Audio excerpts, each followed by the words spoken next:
Spiritual growth is important to you. Spiritual growth is God's process to restore to you everything Satan, sin, and self have stolen from you. Get your stuff back. Second, God has amazing plans for your life. You don't want to miss the adventure He has planned for you. Some of you who know my story know I prayed a radical prayer when I was first born again, just wanting to spend more time with God, and ended up spending 15 years of my life in China. You may not go around the world, but God has an adventure waiting for you right where you're at. And third, this life is preparation for heaven.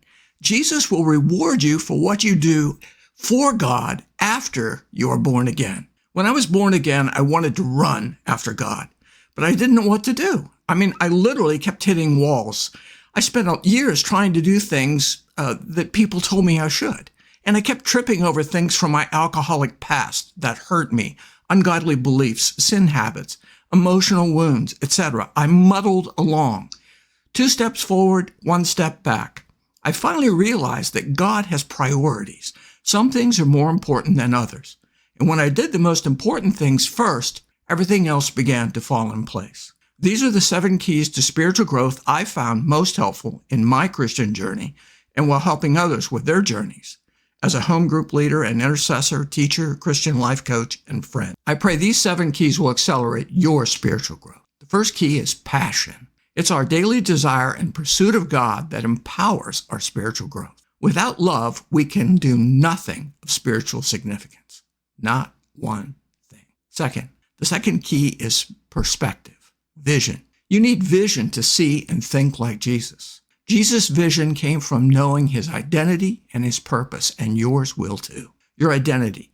Identity is who you think you are. Your true identity is who God says you are. And when the two line up, then you'll be able to walk in your God-given identity. Your purpose. Why are you here? What is God's purpose for your life? You need to know that. The third key is process. The biblical name for spiritual growth is transformation. Spiritual growth isn't human character with more effort. You aren't transformed by trying harder. It's a supernatural process completed by the Holy Spirit, who forms Jesus' supernatural character in you as you renew your mind with God's word and obey God. Romans 12:2 said, "Let God transform you into a new person by changing the way you think." The fourth key is produce, spiritual fruit. If we're truly growing spiritually, there must be outward evidence of change. As God changes who we are, our behavior naturally reflects that change. Matthew 7:17 and 20, New Living Translation. A good tree produces good fruit, and a bad tree produces bad fruit. A good tree can't produce bad fruit, and a bad tree can't produce good fruit. Yes, just as you can identify a tree by its fruit, so you can identify people by their actions. The fifth key is pain to overcome. We need to recognize that our old self was broken, and unless you are healed, much of that brokenness can come into your new life. You have a new nature, but you have old wounds. We must deal with old sin habits, ungodly beliefs, and emotional and psychological wounds that keep us from connecting our hearts to people and to God. The sixth key is people. We have brokenness. People at church have brokenness. It would be easy to leave church and go your own way, and God warns you not to. Hebrews 10:25. There are people at church that have what you need, Ephesians 4:16 tells us. And God instructs us that in learning to love others, His love for us is made complete in us, 1 John 4:12. We need other Christians, and they need us. The seventh key is a plan. Do you have goals for spiritual growth for this year? Most people don't. What is your spiritual condition right now? How can you measure that? Where are you going? And what is the next step for you? I'll be creating videos dealing with each of the 7 keys and showing you how videos that I've already made fit into this framework for spiritual growth. Today, we look at the first key for spiritual growth, passion. Jesus was asked, which is the greatest of the commands? Jesus answered, the most important command is this: the Lord our God is the only Lord. Love the Lord your God with all your heart, all your soul, all your mind, and all your strength. The second command is this: love your neighbor as you love yourself. There are no commands more important than these. 1 Corinthians 6:19 and 20, NIV. Passionate love and obedience is our proper response to God's love. 1 John 4:10 to 12, NIV. This is love. Not that we loved God, but that he loved us and sent his Son as an atoning sacrifice for our sins. Dear friends, since God so loved us, we also ought to love one another.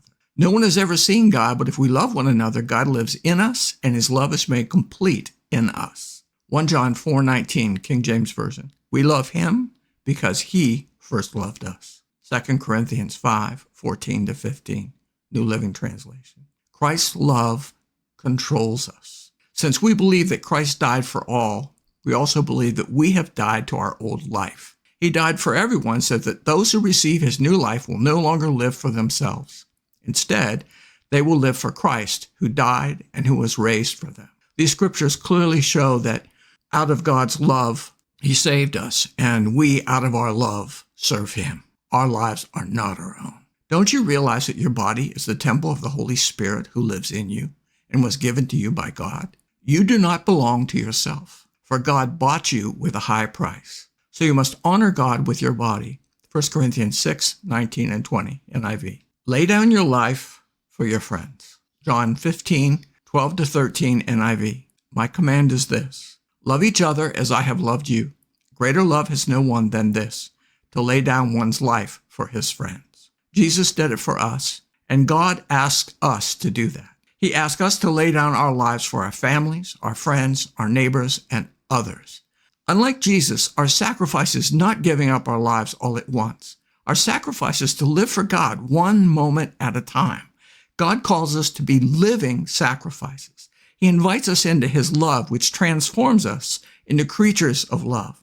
God has specific works planned for each son and daughter who becomes a new creation, a new creature.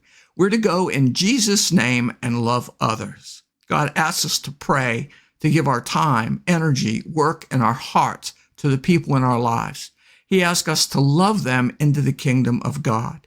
And that's how we establish the kingdom of God on the earth, one person at a time, one act of love at a time. Our living sacrifice is to sacrifice self, what we want, our convenience, our momentary pleasures, even our lives, for the desires and dreams that God places in us. Spiritual growth has a biblical name. It's transformation. Romans 12 explains God's process to radically change us to become like Jesus. The first step is to worship God by passionately surrendering our lives to him. It's the least we can do after Jesus paid such a horrible price to set us free. Romans 12:1, ERV.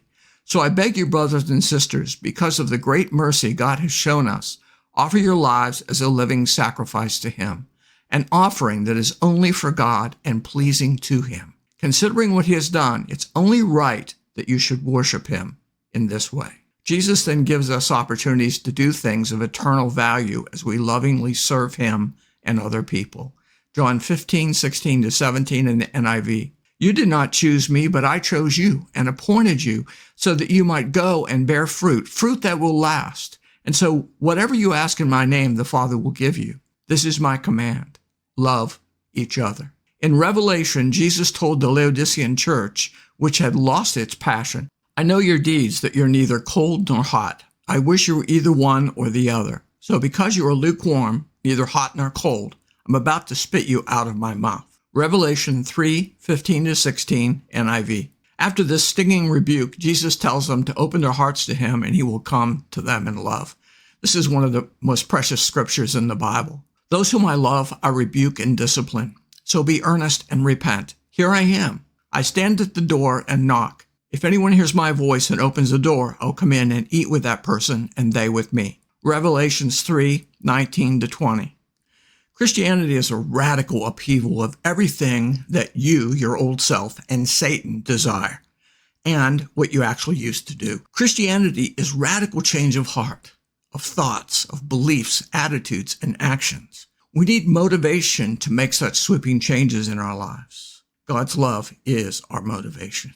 Your Christian life will rise to the level of your genuine, passionate love for God. Activation. If you want to run after God with all your heart, pray this prayer with me. Father, my heart is yours. My life is yours. I accept your invitation to be a living sacrifice. I will be available to love, to pray for, and to serve my friends, my family, anyone you send me to. Yes, even the difficult people in my life. I will release your healing and restoring love into their lives. Fill my heart to overflow like a gushing spring, your love pouring out of me, splashing everyone around me. Make me an instrument of your love and heal and restore the brokenness in my life so I can represent you well. Thank you, Father. In Jesus' name I pray.